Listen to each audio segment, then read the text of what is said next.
하나님의 말씀은 갈라디아서 3장 15절부터 22절까지 말씀입니다. 봉독하겠습니다. 형제들아, 사람의 예대로 말하노니 사람의 언약이라도 정한 후에는 아무나 폐하거나 더하거나 하지 못하느니라. 이 약속들은 아브라함과 그 자손에게 말씀하신 것인데 여럿을 가리켜 그 자손들이라 하지 아니하시고 오직 하나를 가리켜 내 자손이라 하셨으니 곧 그리스도라. 내가 이것을 말하노니 하나님의 미리 정하신 언약을 430년 후에 생긴 율법이 없이 하지 못하여 그 약속을 헛되게 하지 못하리라. 만일 이 유업이 율법에서 난 것이면 약속에서 난 것이 아니니라. 그러나 하나님의 약속으로 말미암아 아브라함에게 은혜로 주신 것이라. 그런즉 율법은 무엇이냐? 범법함을 인하여 더한 것이라.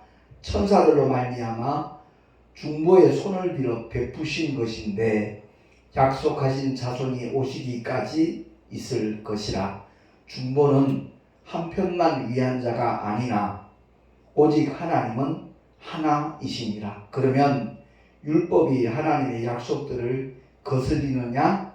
결코 그럴 수 없느니라. 만일 능히 살게 하는 율법을 주셨다면 의가 반드시 율법으로 말미암았으리라. 그러나 성경이 모든 것을 죄 아래 가두었으니 이는 예수 그리스도를 믿음으로 말미암아 약속을 있는 자들에게 주려 함이니라. 아멘. 기도하겠습니다. 하나님 아버지 은혜를 감사합니다. 오늘도 하나님의 생명의 말씀을 사모하는 심령으로 주 앞에 나왔사오매 하늘 문을 여시사 신령한 은혜로 가득 채워주시고 아버지의 뜻을 바로 깨달아 분별하여 아는 우리 모두가 되게 하여 주시옵소서. 뿐만 아니라 그 말씀대로 순종할 수 있는 믿음의 주인공들로 주님이 이끌어 주시기를 간절히 바라옵고 우리 구주 예수 그리스도의 이름으로 감사하며 기도하옵나이다. 아멘. 우리의 삶의 자리와 모습은 시대의 흐름에 따라서 분명히 달라져야 될 것입니다. 21세기를 살아가면서 어떤 대기업이나 회사를 다니는 사람이 상투를 틀고 달구지를 타고 출퇴근하겠다고 고집을 한다면 아마 그 사람은 정신 이상자일 겁니다. 우리가 살아가는 이 시대가 옛날 흘러가버린 과거인 조선시대가 아니고 지금은 최첨단 과학의 시대, 현대이기 때문에 그렇습니다. 그야말로 넌센스잖아요. 근데 이 시대적인 착오를 우리 한국교회에서 많은 분들이 그대로 범하고 있다는 것을 저는 늘 느끼고 있거든요. 그건 다름이 아니라 하나님의 말씀 성경은 구약과 신약으로 분명하게 구분이 되어 있습니다. 그리고 율법과 복음으로 나누어지는데 그 용무 자체가 다르다는 것을 사도 바울이 오늘 본문을 통해서 우리에게 분명하게 일러주고 있는 것을 보게 됩니다. 그야말로 어떤 인간적인 생각이나 그런 이성의 작용으로 하나님의 말씀을 우리가 임의로 해석한다면 그건 참으로 위험천만한 일이 될 수밖에 없습니다. 마치 선악과에 대한 정의를 옛뱀 마귀가 하와에게 일러줬거든요. 그 생각을 받아들이니까 결코 죽지 아니하리라. 하나님의 말씀과 정반대되는 결론을 내렸기 때문에 이 세상에 죄가 들어왔고 또한 저주와 많은 질병과 고통들까지도 우리가 겪고 있다는 것을 부인할 사람 아무도 없을 겁니다. 마치 옛뱀이 선악과에 대한 의미를 부여했던 것 같은 똑같은 오류를 범할 수 있는 겁니다. 그래서 우리의 신앙이 인본주의 신앙이 되면 안 되고요. 정말 하나님 말씀의 중심인 신본주의 신앙이 될 때 주님 앞에 인정을 받을 수 있고 주님 앞에 또한 아름답게 쓰임 받을 수 있다는 것을 우리가 깨닫게 되는 것입니다. 하나님의 말씀에 책인 성경을 성령의 감동으로 깨닫고 아는 것이 가장 큰 은혜인 줄로 우리 모두 믿으시기 바랍니다. 그렇습니다. 모든 성경은 하나님의 감동으로 기록되었다라고 분명히 알려주고 있잖아요. 성령은 하나님의 깊은 것이라도 통달하신다 그랬어요. 그래서 인류의 구원을 위하여 공생애를 마치신 주님은 보혜사 성령을 보내주시겠다고 약속을 하셨고, 이미 2000년 전 오순절 마가다락방에 임하신 성령 하나님은 오늘도 동일하게 예수 이름을 믿고 회개하고 죄사함 받은 영혼 속에는 구하는 순간에 임하셔서 언제까지? 영원토록 함께 하신다라고 요한복음 14장에 주님이 분명히 일러 주셨습니다. 그렇기 때문에 이 칠판에 써놓은 것처럼 우리는 결코 헛수고를 하면 안 됩니다. 어떤 수고가 가장 힘든 수고입니까? 물으면요, 어떠한 분야에 있든지 자기가 하고 있는 일이 제일 힘들다고 얘기를 해요. 공부하는 학생은 공부가 제일 힘들다고 그러고, 농부들은 농사 짓는 일이 가장 힘들다고 그러고, 건설 현장에 계신 분들은 그 막노동만큼 힘든 것이 없다고 그러고, 연구원들도 그 연구하는 것, 머리 짜내는 것, 이보다 더 힘든 어려운 일은 없다라고 말합니다. 근데 정답 하나 내릴게요. 가장 힘들고 억울한 수고는 헛수고입니다. 내가 땀 흘려 노력하고 애를 썼는데 그 결과가 없는 거예요. 그 결과를 누리지 못하는 겁니다. 그래서 헛수고를 절대 해서는 안 되는데, 왜? 가장 허망하기 때문에 그렇습니다. 예수 밖에서의 모든 수고가 다 헛수고라는 것을 성경은 선언하고 있습니다. 지혜의 상징인 솔로몬 임금이 전도서를 통해서 분명히 선언하고 있거든요. 헛되도다. 그러니까 하나님을 경외하는 것, 하나님을 향한 우리 인간의 본분을 깨닫는 것, 이것이야말로 가장 귀한 일이라는 것을 결론적으로 내리고 있는 것이거든요. 그렇습니다. 오늘 말씀을 통해서 저와 여러분이 꼭 살펴봐야 될 것은, 하나님의 말씀의 책, 율법과 복음으로 나눠지는데 그 용무가 어떻게 다른가 하는 것을 우리가 먼저 알아봐야 되겠고요. 그리고 율법과 복음의 중보자가 달라요. 분명히 하나님의 사자 여호와를 통해서 죄와 사망의 법인 율법을 유대인들에게 전하였다라고 말하고 있습니다. 거기에 쓰임받은 믿음의 인물이 바로 모세거든요. 시내산에서 그 율법을 받아서 백성들에게 선포한 믿음의 인물이 모세입니다. 근데 바울은 로마서를 통해서 그 율법을 죄와 사망의 법이라고 규정을 하고 있습니다. 다시 말해서 죄를 깨닫게 하고 그 결과 영원한 사망을 면할 길이 없다는 것을 일러주는 말씀이 바로 율법이라는 거예요. 오늘 본문에도 그런 내용이 나와 있잖아요. 내가 이것을 말하노니 하나님의 미리 정하신 언약을 430년 후에 생긴 율법이 없이 하지 못하여 그 약속을 헛되게 하지 못하리라 라고 선언하고 있는 겁니다. 믿음의 조상 아브라함, 그를 통해서 믿음의 약속을 하나님은 주셨거든요. 그 약속이 430년 후에 모세를 통하여 선포된 율법이 그 약속을 헛되게 할 수 없다 하는 것을 단언하고 있는 겁니다. 사도 바울이 어떤 사람입니까? 누구보다도 율법을 철두철미하고 철저하게 지켰던 사람이잖아요. 그것을 주장했던 사람이잖아요. 그러나 다메섹 도상에서 부활하신 주님을 만나고 난 다음에 그 삶의 방향은 180도 완전히 바뀌었습니다. 그렇습니다. 그래서 죄와 사망의 법인 율법을 오늘날도 그 지키려고 애쓰는 사람들 우리 주변에 의외로 많이 있더라고요. 아닙니다. 분명히 알아야 됩니다.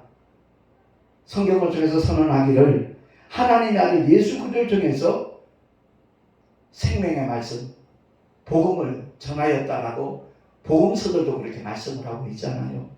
생명의 성령의 법이라고 바울은 그렇게 다시 정의를 하게 됩니다.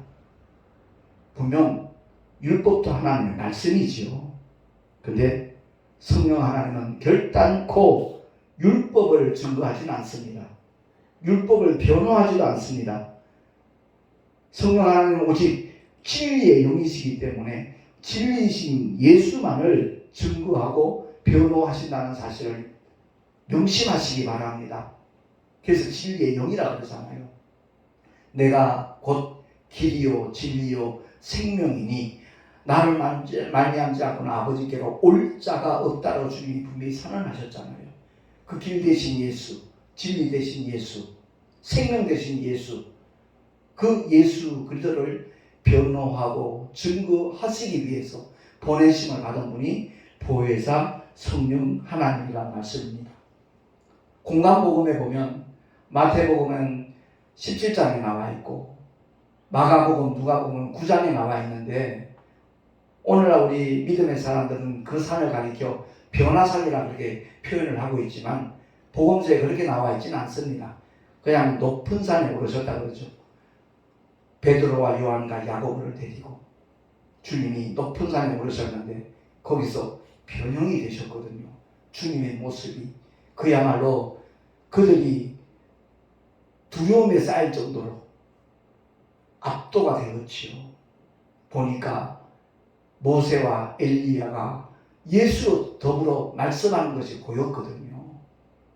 너무 황홀지경이었습니다. 그러니까 주님께 그렇게 말하잖아요. 주님, 우리가 여기 초막셋을 짓겠습니다. 하나는 모세를 위해, 하나는 엘리야를 위해, 하나는 주님을 위해 짓겠다라고 고백하는 그 순간에 하늘에서 음성이 들려왔잖아요. 이는 내 사랑하는 아들이요 내 기뻐하는 자니 너희는 저의 말을 들으라. 저희의 말이 아니라 저의 말을 들으라. 단수예요.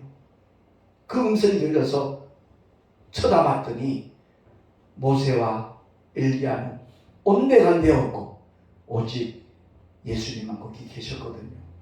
그렇습니다. 흔히 우리가 표현한 변화산에서의 그 사건은 무엇을 일깨워주는 겁니까? 더 이상 율법과 선지자가 아니라는 거예요. 그들이 예언했던 그 모든 하나님의 약속이 예수 그대로 말미암아 성취되었으니까 이제는 구약이 아니라는 거죠. 제가 누누이 강조하지만 구약은 무시하라는 뜻이 아닙니다.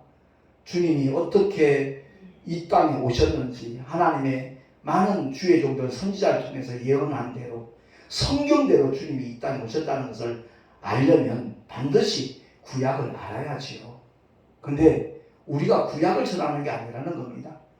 구약을 통해서 율법과 선지자를 통해서 나는 영원히 지옥을 면할 길이 없는 그 심판을 모면할 길이 없는 죄인이라는 사실을 깨닫도록 하기 위하여 율법이 주어졌다는 것을 우리가 알기만 하면 되는 겁니다.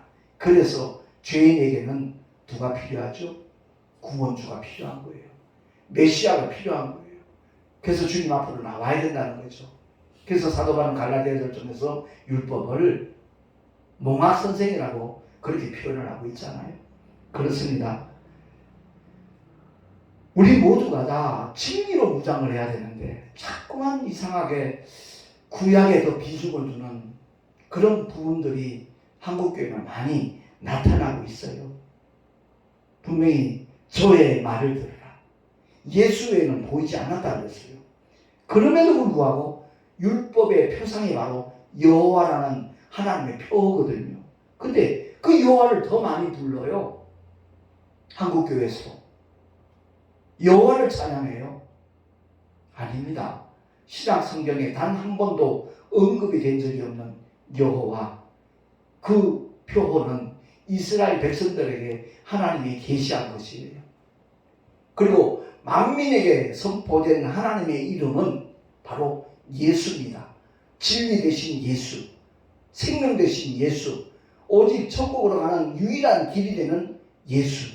그 이름을 우리가 날마다 부르고 높이고 전하는 것, 그것이 바로 구원받은 성도들의 삶의 자리여야 하는 것을 우리가 오늘 말씀을 통해서 깨닫기를 축원합니다.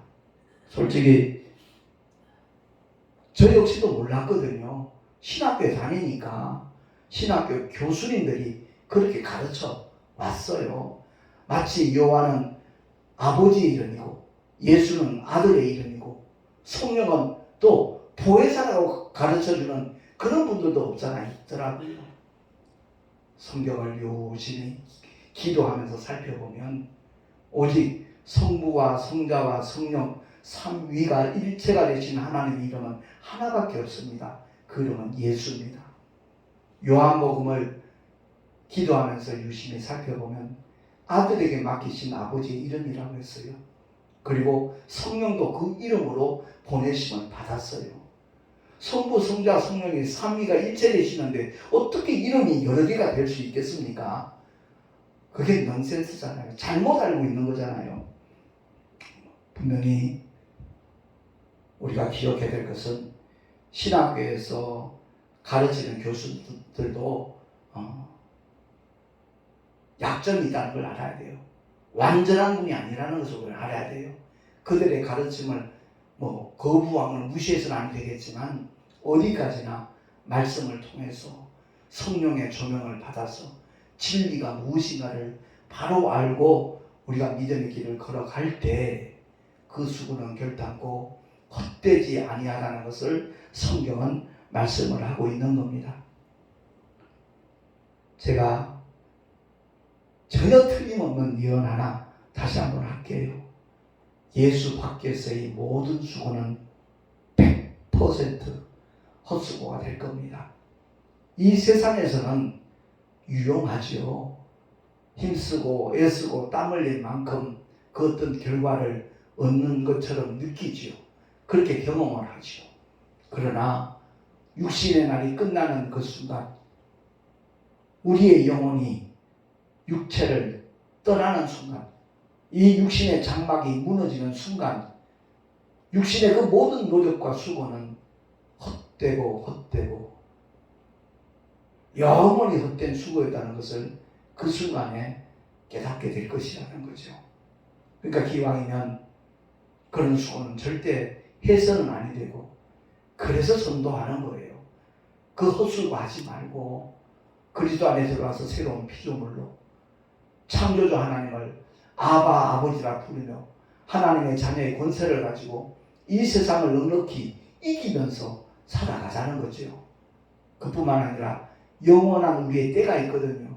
그 영원한 때를 천국과 지옥 둘 중에 어느 곳에서 지낼 것인가, 그걸 선택하라는 거예요. 전도는 그겁니다. 천국 선택할래, 지옥 고집할래, 바로 그겁니다.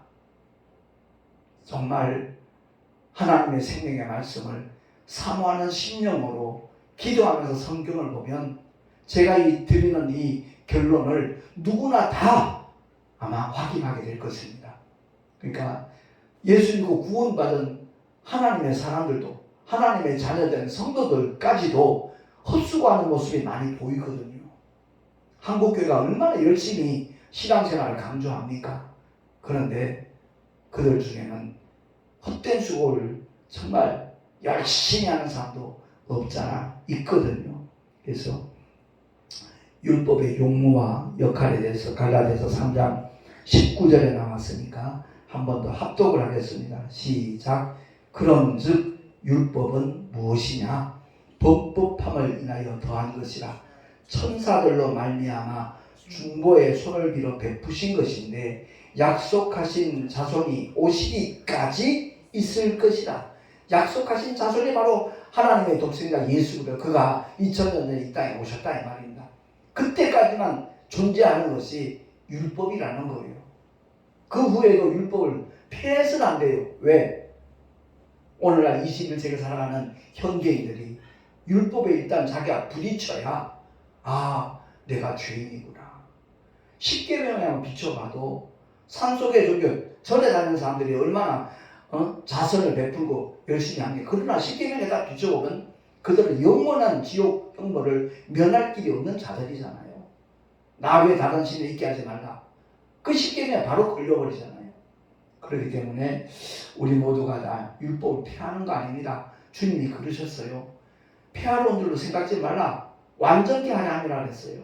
그래서 구약에 603가지 크고 작은 계명들이 있는데 그 망은 엉성한 망이에요. 다시 말해서 육체로 저촉만 되지 않으면 죄인이라는 것을 깨닫지 못해요.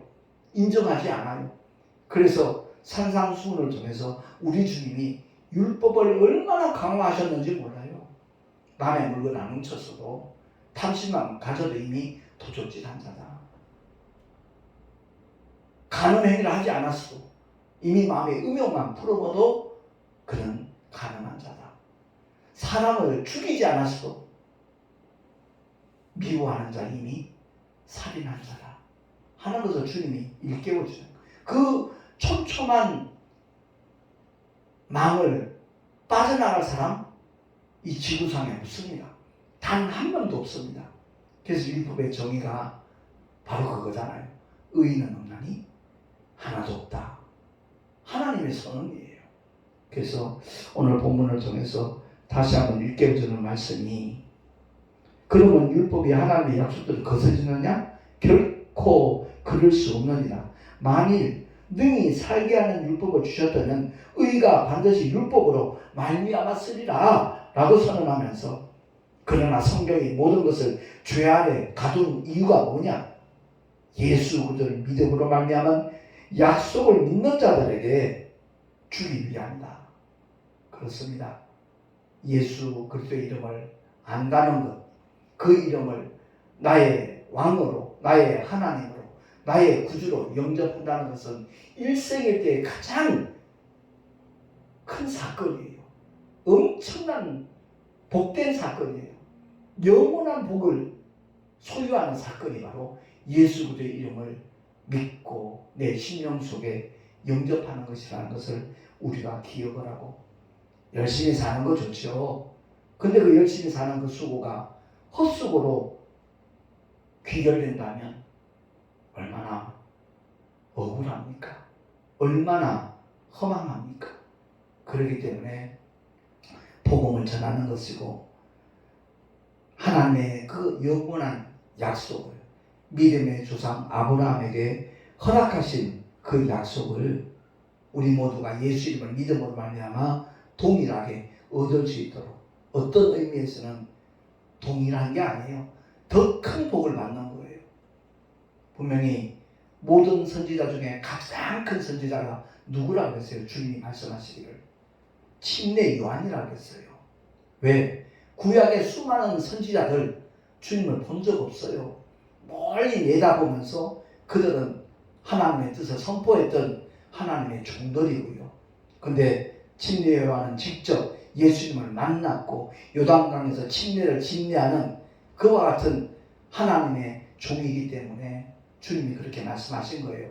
여자가 낳은 자 중에 침례 요한보다 큰 자가 없다. 옳습니다. 저와 여러분도 여자가 낳았잖아요. 어머니가 낳았잖아요. 근데 여자가 낳은 자 중에 침례 요한보다 큰 자는 없는데, 저와 여러분 여자가 낳은 자로 끝난 사람들이 아니고 물과 성령으로 거듭났잖아요. 믿음으로 말미암아 하나님의 자녀되는 권세를 얻었잖아요. 모세와 엘리야가 유대인들이 가장 자랑스러워하는 믿음의 인물이라 할지라도 그들은 하나님의 자녀되는 권세를 약속받은 적이 없어요. 그야말로 두렵고 떨리는 마음으로. 그래서 히브리서에 보면 모세는 사환으로 섬겼고 예수는 아들로 섬겼다라고 말씀하고 있잖아요. 맏아들 되시는 예수의 우리들이 정말 후예로, 하나님의 자녀로, 아들, 딸로 놀라운 신분 상승이 되었음에도 불구하고 성경의 핵심되는 그런 내용들을 모르니까 예수의 이름을 부르면서도 감동이 없어요. 감격이 없어요. 그 이름을 높이면서도 그 마음에 기쁨이 충만하지 않아요. 그래서 오늘 말씀을 통해서 저와 여러분은 열심히 신앙생활하고 목회를 하되 더 이상 헛수고를 하지 말자는 거예요. 온 천하에 미치는 기쁨의 좋은 소식이 바로 하나님의 독생자에게 부여하신 예수, 그 이름이 공개된 날이기 때문에 그렇습니다. 이사야도 그 이름을 얼마나 알고 싶어 했어요. 아무리 기도해도 하나님이 깨닫게 하신 것은 아들을 낳으리니, 처녀가 아들을 낳으리니 그 이름을 임마누엘이라 하리라. 임마누엘은 이름이 아니거든요. 하나님이 우리와 함께 하시다라는 그런 뜻이잖아요. 그렇습니다. 여호와라는 이름은 두렵고 떨리는 그런 마음으로 섬기는 하나님의 백성들, 하나님의 종들인 유대인들에게 계시하신 하나님의 표일 뿐이고, 예수 그 이름은 만민에게 이미 공포가 되어 있는 아버지의 이름이에요. 아들의 이름이고 성령의 이름이에요. 그 이름을 바로 알고 바로 믿고 의지하며 살아가는 우리 모두가 될 수 있기를 예수 이름으로 축원합니다. 기도하겠습니다. 하나님 아버지 감사합니다. 교회는 열심히 다니는데 성경은 또 많이 보는 분도 없잖아 있는데, 그 성경에서 말씀하고 있는 아버지의 뜻을 바로 깨닫지 못하고 그야말로 허덕이는 영혼들이 우리 주변에 너무나 많이 있습니다. 거룩하신 하나님 아버지, 더 이상 헛수고하는 자 되지 않게 하시고 진리를 알고 그 안에서 자유함을 만끽하면서 또한 만나는 모든 사람들에게, 이웃들에게 그 진리를 소개하고 전할 수 있는 하나님의 신실한 종들이 다 되게 하여 주시옵소서. 복음을 위하여 힘쓴 만큼, 애쓴 만큼 하늘의 상급이 있다는 것도 기억하게 하시고, 사도 바울이 하나님이 위에서 부르신 부름의 상을 얻기 위하여 표대를 향하여 달려간다라고 고백했던 것처럼 우리 역시도 그와 같은 믿음을 가지고 힘쓰고 애쓰는 하나님의 사람들, 복음의 일꾼들 다 되게 하여 주시옵소서. 우리 구주 예수 그리스도의 이름으로 감사하며 기도하옵나이다. 아멘. 교회 소식 주보를 참고하시기 바랍니다. 내일 모레 우리 총회 신학교 이사회 모임이 있는 날인데 강화도에서 야유회로 모이기로 했습니다. 좋은 일기 하나님이 주시길 바라고 은혜 가운데 아름다운 교제가 있기를 기도해 주시면 고맙겠습니다. 그리고 5월 23일 총회 그리고 강로회 신구 임원회 환영회와 위로회가 있습니다. 인천이 아주 유명한 차이나타운에 이미 식당을 예약을 하고 갔습니다. 한 60명 정도 참여하게 될 것 같고, 그 끝나고 난 다음에 그 가까운데 저 월미공원에 가서 모노레일도 타고 즐거운 시간도 잠시 갖도록 1년 동안 수고하신 구임원들에게 위로회가 될 것이고, 또 한 해 동안 열심히 수고해야 될 신임원들에게는 환영의 어떤 격려하는 그러한 시간이 될 것입니다. 위에서 기도해 주시면 고맙겠고요. 그리고 5월 28일부터 6월 3일까지 영원한 생명의 전도 대축제라는 그러한 타이틀을 가지고 몽골 선교 대회에 우리 부부가 동참을 합니다. 연합기독교 방송 박찬영 목사님이 1년 전에 몽골 지역에 교회를 건축을 했는데 첫 번째 부흥성회가 되는 겁니다. 함께 위해서 기도해 주시면 대단히 감사하겠습니다. 그리고 6월 12일부터 13일까지 교육부 주관 세미나가 강화도에 있는 반석 기도원에서 1박 2일로 진행이 될 예정입니다. 위에서 역시 기도해 주시면 대단히 고맙겠습니다. 드린 예물을 위하여 잠시 봉헌 기도하고 축도로 예배를 마치도록 하겠습니다.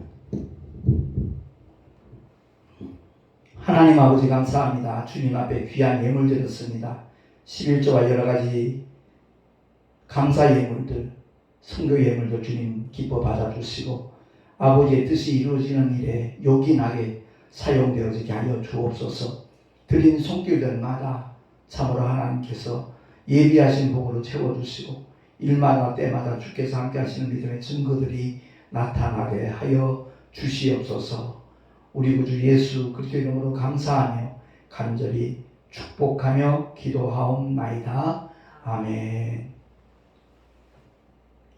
이제는 우리 구주 예수 그리스도의 크신 은혜와 하나님 아버지 영원하신 사랑하심과 보혜사 성령 하나님의 내주교통 인도하심과 축복하심이 더 이상 헛된 수고하지 않으리라 결단한 하나님의 사람들 머리 위에 그 가정과 자녀들과 경영하는 모든 일들 위에 삶의 자리 위에 또한 주께서 비로 앞두고 세우신 주님의 모든 교회들 위에 지금으로부터 영원토록 함께 있을지어다. 아멘.